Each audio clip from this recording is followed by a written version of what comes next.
It's Nondogozo Mkhize with Esandleni. A very good afternoon to you. If you've just tuned in, it is 25 minutes to 2 o'clock. My name is Lukho Mkwedi Phuthi. Absolutely thrilled to be spending the next hour and like 30 minutes together. I have been making promises, and guess what? I am finally fulfilling my promise. Okay, if you're live on YouTube, have a look at this. Have a look at this. And have a look at the face of the man behind me ever taking music seriously. And I'm not flying solo in studio, like I said. Pst Gugu Mbuku. Welcome to Radio Pulpit. Wow, Lukho, thank you so much for having me. Thank you so much for being here. Hello to everybody listening. Hello. May God bless you. It's such an honor and a privilege to be here this afternoon. It is. I don't know how I feel like I feel like a kid in a candy store right now. Thank you so much for having me. Is it corrections or confirmations? Mm-hmm. I was just saying earlier on, I was playing Sondisha Manifest, and I was like, I stand to be corrected. But this album was probably even produced by you, because please tell the truth. It was. you were correct. I got it right. I did. I produced the album. I think there's some flexing in the house right now, because I'm going to be throwing in every now and again his calls, like, be comfortable. Okay. No, it's English. English. But from now and again, they must remember. Don't worry, we're not going to infiltrate the room with calls entirely. But if we touch here and there, you must know what the Chilo number is going to be sort of like a catch-up. Of course, just on air this time around. Now, if you do not know this man, then listen, there's just a lot you don't know, because I was just telling the listeners, Pastor Gugu, I used to sing at church and whatnot, but my very first experience actually of singing and taking it seriously was probably with you. Yes, I remember very well. I remember I was a young girl in East London, and the very first time I think you had, I don't know what they call it, but a conference, yes. I remember. And he said, I must come back. I'm like, who, me? You take me too seriously. You did amazing. I mean, it just opened you up to a whole different world, to the point of you hosting your own show. Exactly. But we're not all about me today. Just the other day, I'm talking to Pastor G, having not spoken to you in a very long time. Yeah. But I think social media spoils us, because you think, I saw Pastor G the other day. I spoke to Pastor G just the other day, because we're on social media and you're quite active. But what I did not realize was that there was a lot going on behind the scene. There was book writing. There was your own personal life and things and struggles that you had to battle with. Yeah. But before we even get to that, because that's what we're going to be talking about today, if you can give a brief introduction of who is Pastor G, because I'm going Pastor G because I know you. But like I said on air, you are Pst Gugu Mbuku, but there's more to you than just that. If you can just take us, by the way, relax. We got all the time in the world. Okay. Who are you? All right. So, born and raised in the former Transkei, Mthatha, now Qumbu. So I was kind of between the two places then. Went to be in Durban for my varsity studies. I'm not going to mention years. let me just give you a hint so that you get age.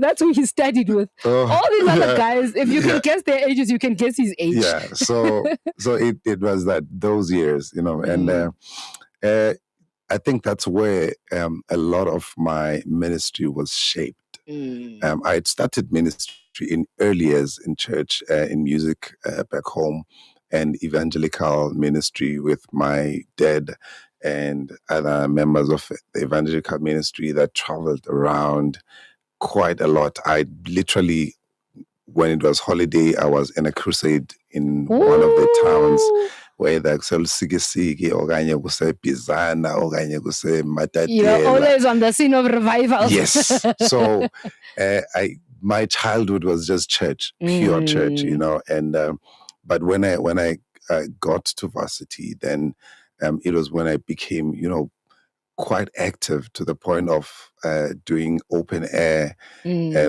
evangelical, services and at school and outside of school. So it would be that kind of experience that actually awakened the minister in me in the word, because I was kind of like, okay, I'm going to stick with the music thing. And so I was there, and we were there, as you say, with Abangobego and other Was guys. that a personal decision, though, the music side? Because I know even Uput your brother played drums, and I'm like, it's very common of preachers' kids to be instrumentalists. It is. The the funny part is that most preachers, pastors, get to a point where they are tired of people coming and living behind the keyboard. Then they know that, okay, with my kid, I at least get 15 years or so, or like I get some time. There's some mileage, 10 plus years. So if I teach him at 8 years, then they start playing the keyboard at the church. Then I still have until they get to matric. Never thought of it that way. If they decide then to go to varsity locally, then I still have a musician. But some preachers, it becomes that, this guy is here, then they get work outside of the city, and now you have to scramble, find somebody else. And how has that gone with you and your son? No, he's not interested. He's like, nah. Imagine. He's like, nah, that's not my scene. And you have to allow that as well. Course. But so Durban was where, my ministry started taking shape, and musically, and even preaching. My first sermon was there, and I was told like an hour before I was supposed to preach. And it's almost like I teach you enough at home. So the pastor called, called, because our phones got telecom, and you're like, okay, there's a call, and you go there, and they're like, you're coming to service tonight? Yes, I am from this. Okay, you are preaching. I'm like, sorry. Me, I play the piano. I'm good with the piano. So it was that, but then from that day, and the message that God, I remember I was preaching on Jesus, there's the true vine. That was my first sermon. And wow, and you still remember? Yeah, that was just shy of 30 years ago. And it was that message, and after I preached it, and it became new to me, it became new to everybody. Wow. And from then on, I guess they say the rest is history. I moved around the country, involved in music projects, TV, and I did some what are these talent searches? Yes. No, even don't be personal about it.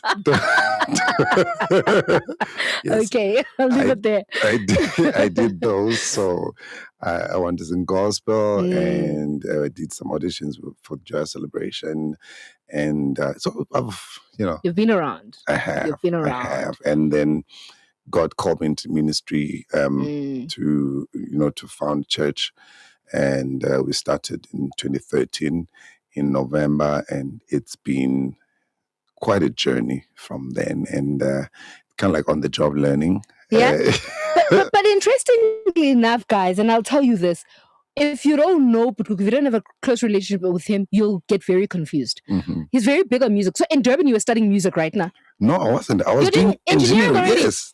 But weird enough, you will know him as a musician, and then there's a spin of him being an engineer, and you're like, huh? And even at school, people were like, really? You're also in the music department. I'm like, no, guys, I'm not.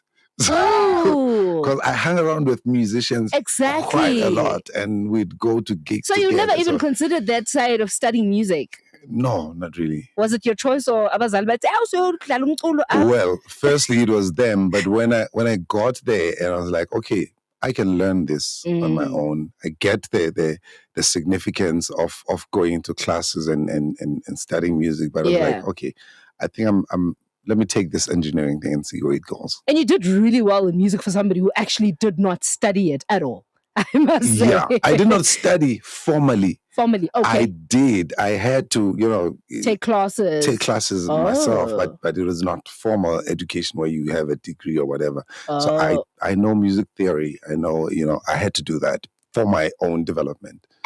But then let's come to the writing part, because how do then you fuse these three? Okay, not even three. Let's put it 4. Yeah. it's the musical side of you, it's the ministry preaching, and then it's engineering, because I know you went in very deep into that. I know you worked with the other petroleum company, I will not mention, establishing grants for them, which is quite a big thing, guys, I must say. Engineering, and then now writing as well. How do these ultimately come together at some point? You know, I think my life is a story. I think that's what I believe. Okay. My life is a story. Whether I choose to write it down or I don't write it down, okay, just like everybody else's life is a story. So with being a preacher, and you get so much insight from God, you get so much insight from experience, and you're like, I'm not going to be able to preach on everything. Yes. And I'm not going to be able to reach everyone on the subjects that the Spirit gives me. So what are other ways that I can do? Okay, there's social media. I can do reels here and there, but predating reels and all of that, was my first book where I said, okay, really? Yes, when I did the Psalm Life, when the heart meets art, that's a book on worship that I wrote and released, and in 2017 rather. 2017. So that was the first book. And you remember, if you remember, I'd been in the Guild Theatre, where like the worship closet, where I'd be teaching on worship. And I was like, okay, I'm not going to exhaust this topic. So let me put something on a series. It's actually a series of books. There's like 4 books in that series. You've been writing. Yes. So you're not a new kid on the block. Yeah. So there's 4 books on worship. It's a series called Psalm Life. The first one of the series is When the Heart Meets the Art, and the second one is The Song That David Lived. So they all like Psalm Life, When the Heart Meets the Art, Psalm Life, The Song of David, Psalm Life, The Tabernacle, Psalm Life, The Revelation Worship.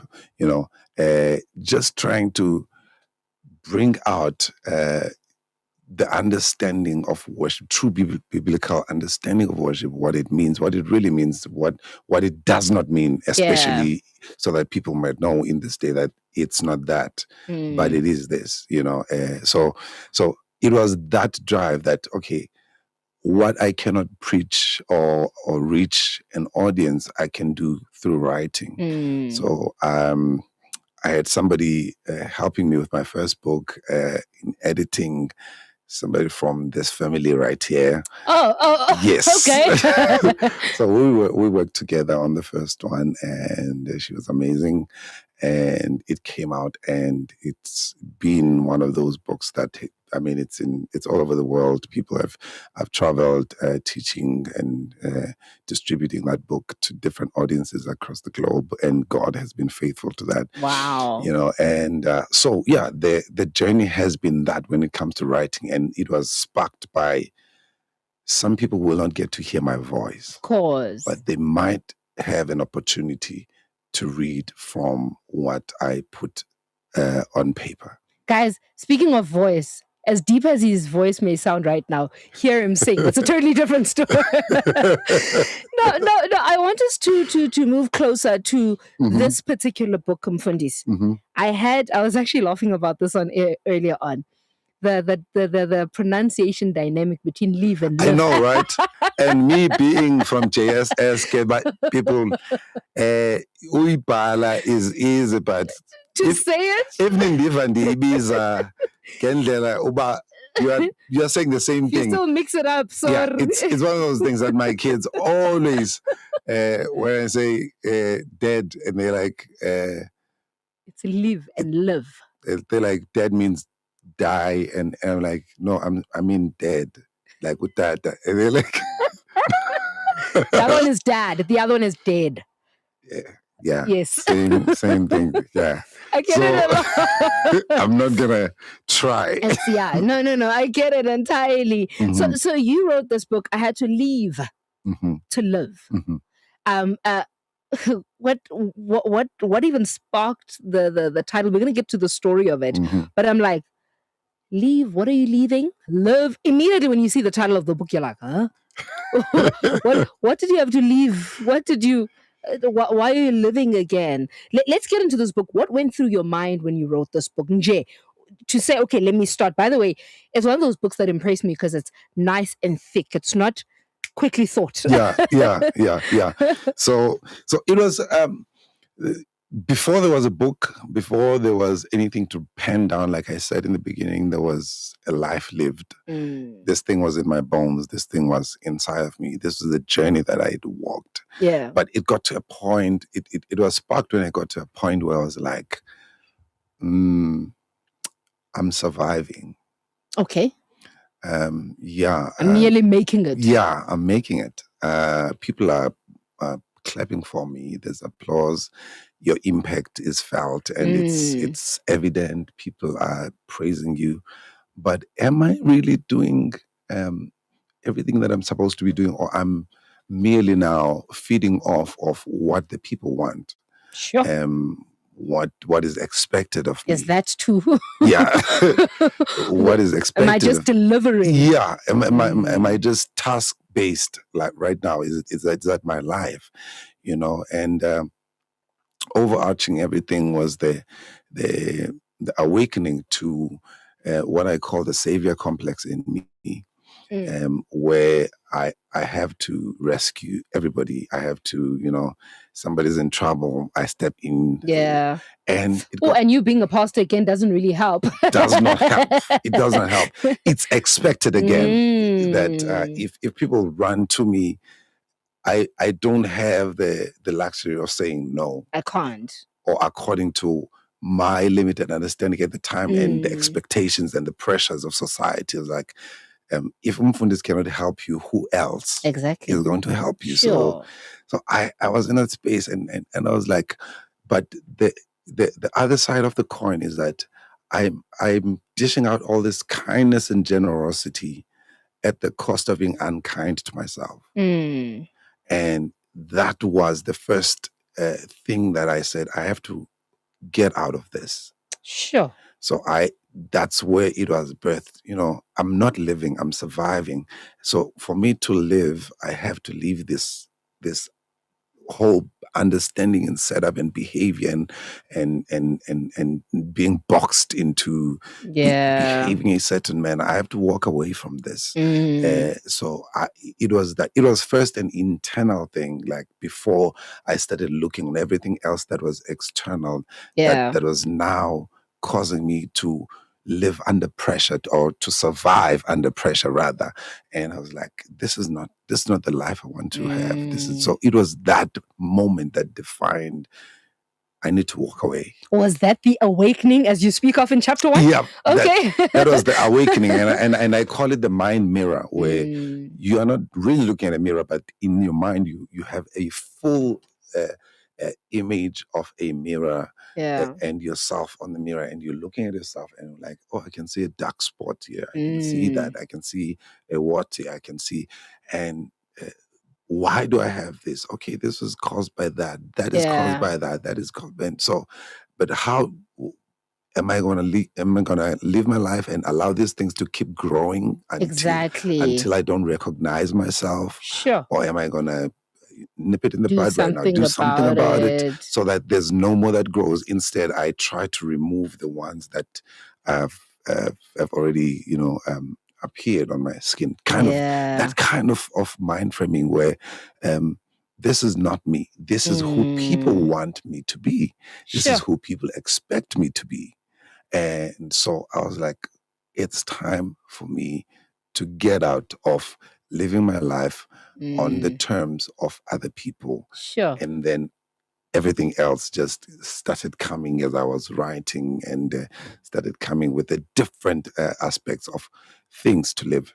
Sure. But let's be realistic, Mfundisi. It's not easy to leave, especially to leave familiar ground, to leave people you love and relationships you actually felt. Sometimes we hold on to relationships that we know won't yield much. But also that guilt of, I know Lukho still needs me. Yeah. That type of thing. Yeah. And you end up abusing yourself in the meantime. Exactly. I know she still needs me. I know she doesn't really value. That's another thing. She doesn't really value what I'm offering because by now she's supposed to be independent. Yes. But she's not. And so I keep giving resources that I could have rechanneled. Yeah. But what did that look like for you? Because I'm literally reading through your table of contents. I'm like, there was so much to leave, actually. But the truth is, this is familiar ground. How do I begin to do that? It is. It causes me pain. You see, the thing about familiarity, it's got two sides to it as well. It's got the comfort side, but it's got the confinement side as well. Because what prevents you from leaving is the confinement. What makes you stay is the comfort. Sure.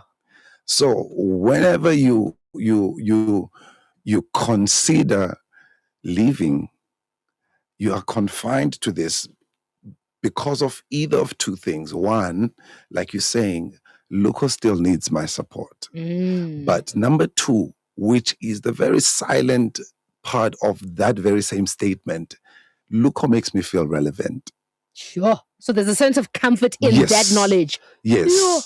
So Lukho makes me feel relevant and living on purpose and helping people and like so it's got a sense of a self living. Yes.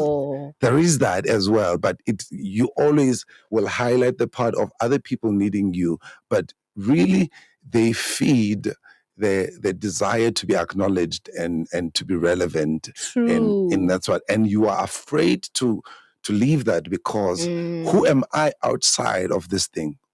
Who is this new person that I'm supposed to be? And I'm not familiar with this person. Yes. So I kind of like have to rediscover myself once I have to leave this familiar ground. Yes. Yeah. And uncertainty breeds fear. Yeah, true. And fear breeds anxiety. And you sit there and you're anxious about something that has not happened, that might not even happen, because you think it will happen if you take this one step. And you don't know that taking that one step is actually disarming fear rather than empowering fear. Sure. Okay, here's another interesting one for me. Leaving negative thinking and limiting beliefs. For me, and I'm putting these together, Mfundisi, because there's somehow we always have this thing you would see, my belief is also rooted in what I think of, in what I indulge on. Let's connect these two for me, because I'm like, that's a difficult one. Because think about it. These two, your thoughts and your belief are what truly shape you as a person. Then how do you navigate this in this book to say, now I must leave these two things? So the Bible does say, as a man thinketh. So exactly. So, but we have to ask ourselves, what shapes my thought processes? All right. What makes me think the way I think? Okay. Various things, societal norms, culture, your environment that you are more visible or accustomed present, to where you are. It shapes your worldview. It shapes how you see people. It shapes how you see yourself. Yeah. Because these are people who keep telling you, you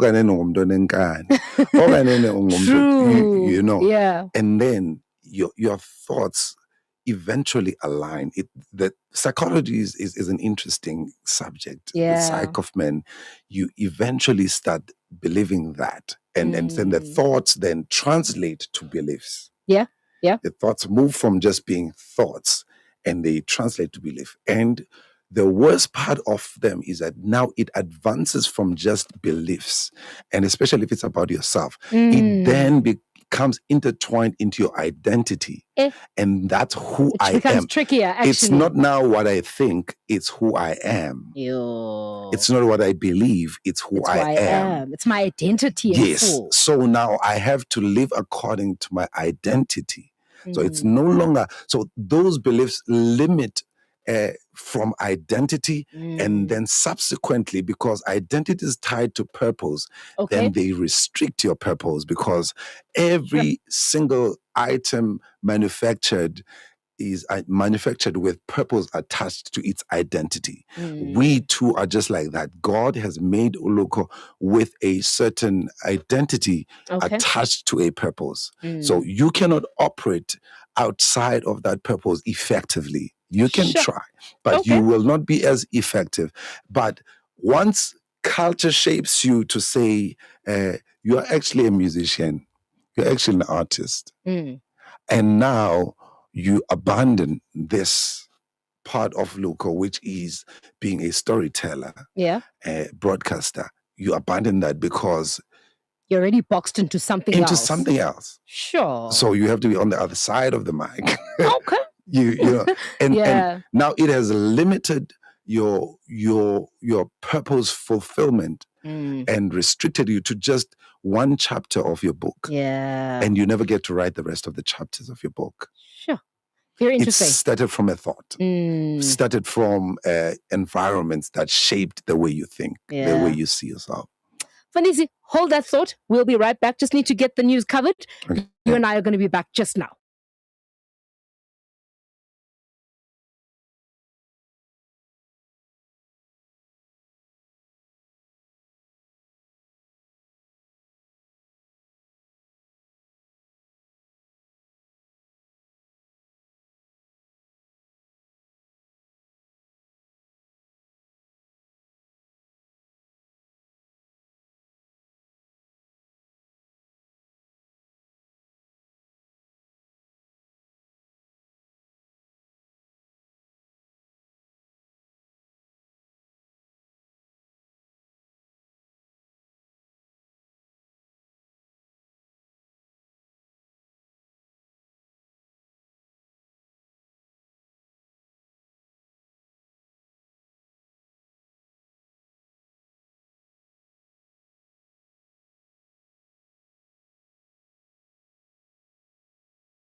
earlier on. You've got to catch it somehow. It's in between there. It's leave and live somewhere there. Vanessa, welcome back. Just before the break, we were talking about, just leaving the negative thinking and our beliefs, things that we believed. Because when we say belief, we don't mean leaving salvation. Because I think that's where we need to bring clarity as well. But there are certain things we live by and we ground ourselves in that don't necessarily shape us, or should I say, that are not supposed to shape us, but that actually do. As you said earlier on, as a man thinketh, so is he. Yep. These are things that really, like I said, have been instilled in us, and whether by societal standards or culture or tradition, or even familial culture, just at home. These are things that that actually restrict us, especially the ones from home. Yep. Where you've been told for a number of years the person that you are. Yep. And they kept hammering it. And you started to believe it. And these are the beliefs that now restrict you from doing other things because I'm not very good at this, so I cannot do that. Yeah. Or I know Mdonje, so I just avoid spaces. Mdonje, that one. Yes, so I just avoid spaces as Tila because they don't fit a person of my, personality or character. Yeah. So those are the kinds of beliefs and that really limit a lot of people from reaching their full potential or even scratching the surface of what they were really made to do in life. You also speak on the book about leaving fear behind, Fundisi. And earlier on, when we were speaking, you were talking about also having to leave what you've always known. For instance, the relationships you've held, and you don't know what the next you actually holds. And I want to believe a part of that fear is that navigating, the new life, or in fact, how to even get there, let alone navigating it. How do I move to this new Lukho now? Because you're now telling me to leave everything I've ever known. Because I really want to believe this is you having a conversation with the person of the Holy Spirit to say, now I must leave my friends. I must leave my beliefs. How do I disconnect from this and these people that bring a sense of comfort to me? And fear begins to creep in, I believe. Fill us in onto this fear that you're talking about in this book. So with fear, like I said, fear is fueled by the uncertainty of me outside of what I know. That's what it's all about. Okay. But to be able to even start the journey of leaving fears and stuff behind, you have to realize, you have to have some real conversations with yourself. There are people who are in your circle who are not bad people, but they are just not fit for the journey you are in right now. Aguti kabantu abad. No. Awuxabani nabantu. Okay. But abafiti in this particular season, some relationships are seasonal. So they've reached, they've walked with you a certain path. But the next path, I'll make an example that I always use in corporate and when I speak to people, that have you ever had friends where you tell them your ideas in business and they give you every reason why it's not going to work? Yeah. They keep telling you, no, it's Obani, try this thing, it's not going to, and you're overreaching. Yeah. They never tell you to try. They never tell you an alternative way of they will never say, let's attempt, let's find a way, let's work on a strategy. They'll always tell you it's not going to work. Yeah. Not in the Eastern Cape, not in South Africa, not in Gauteng, not in Limpopo. It's just not going to work. Not this one, my friend. Yeah. Yes. Those people, now you don't have to fight with them, but you have to realize they are not privy to the next assignment of your life. They don't have the insight. Don't call them names. Yeah. They have limited capacity. And so you are burdening them with this kind of information that you were not even supposed to share with them. So you are supposed to find people of that particular journey now and start aligning with them without fighting with the other people. So basically, you're living in this specific relationships is changing the dynamic of the relationship. Yeah. It's changing the dynamics of the relationship. Okay, we relate up to a certain point. There's boundaries being created now. Even with families, the same thing. Even with colleagues, it's the same thing. Even with your buddies, it's the same thing. Even with church people, it's the same thing. There has to be boundaries for specific chapters of your life where other people cannot have access because they are not fit for that particular. So living them out of that should not be a thing that is driven by fear, because you have to have this conversation. Okay, abalungi kwelcala. So man bayeke man. But I might need them on the So on the other side, they'll be relevant for something else. There's something else. So you have to be comfortable in leaving people out. You have to be comfortable in some. There are relationships. I'll also say there are relationships that have overrun their course. Where you need to terminate. Okay. Like literally terminate before there is toxicity even. They've run their course. We're done. Close the chapter. Close the chapter. We're going to be, hi, how are you? I'm fine. Thank you. God bless you. We're still going to be civil, but we don't have to relate in that level. No. I'm not going to have coffees with you anymore. That time is up. True. So that, because relationships can be seasonal as well. And I'm not going to go on the toxic relationships are just something that people fear, because some of us feel we owe the people so much. And so especially if there was goodness in some part of the relationship. So you're like, I don't want to seem like that. We use this and we misuse it, abuse it. I don't want to stoop to their level. So I'm just going to take the high road. No, the high road is you leaving them behind. That's the high road. They are toxic, or the relationship is toxic. Let's not make the people toxic. The relationship is toxic. So I'm walking away from the toxic relationship before it infuses the toxicity into me. So I'm just going to walk away from this relationship. It's going to be somebody I once knew. That's that. I love what you just did there. I don't have to view you as toxic because our relationship didn't work. Yes. It could be the nature of the relationship that is just toxic. Yeah. And that's it. Yeah. It was one-sided. I was giving, you were taking. Yeah. And you were telling me every time you get how inadequate, how whatever I am, but I continued. That is toxicity. So I'm not going to call the person toxic. I'm going to call the relationship toxic. And I'm walking away from the relationship. I'm still going to be civil to the person. After all, I'm called to love people whether I don't like them.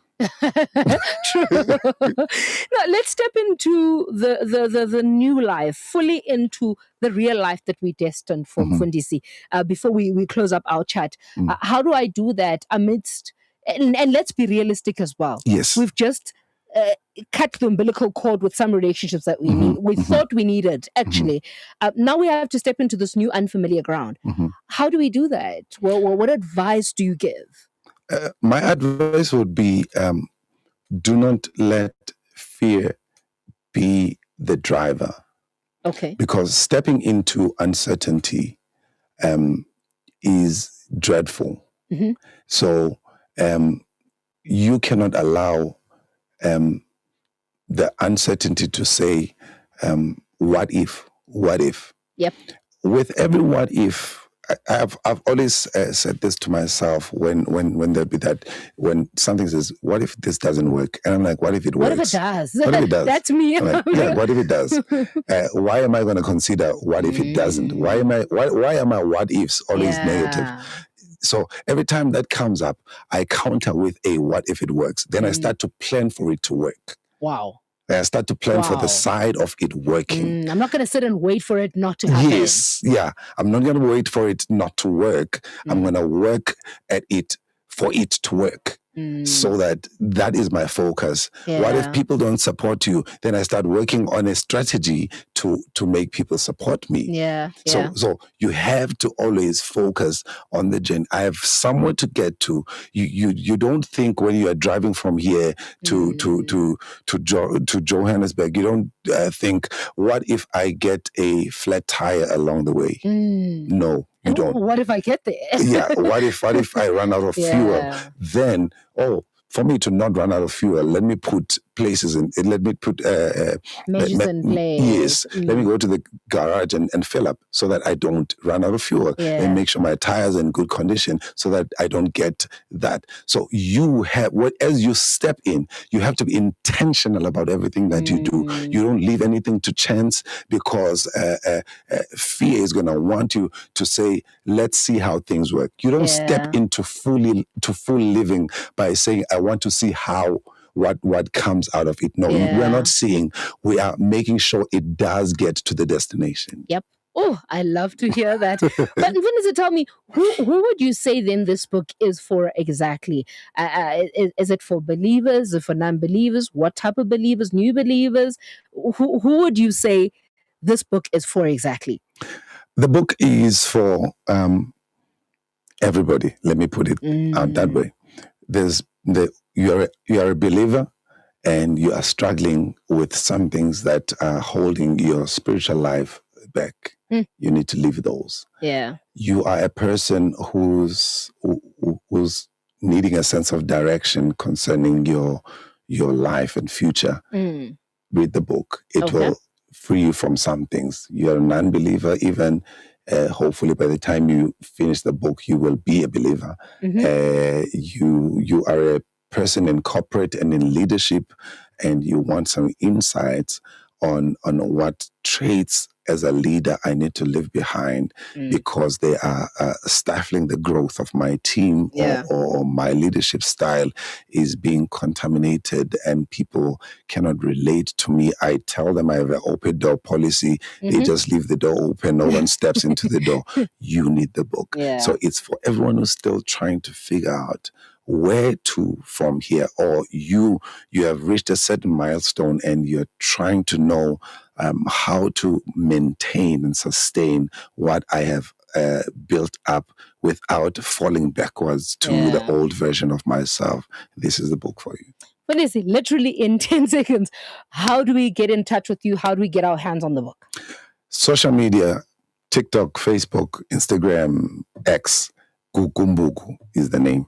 Such a simple one, guys. Yeah. Gugu Mbuku. It spells itself out. Yeah. But is it, there's only one vowel.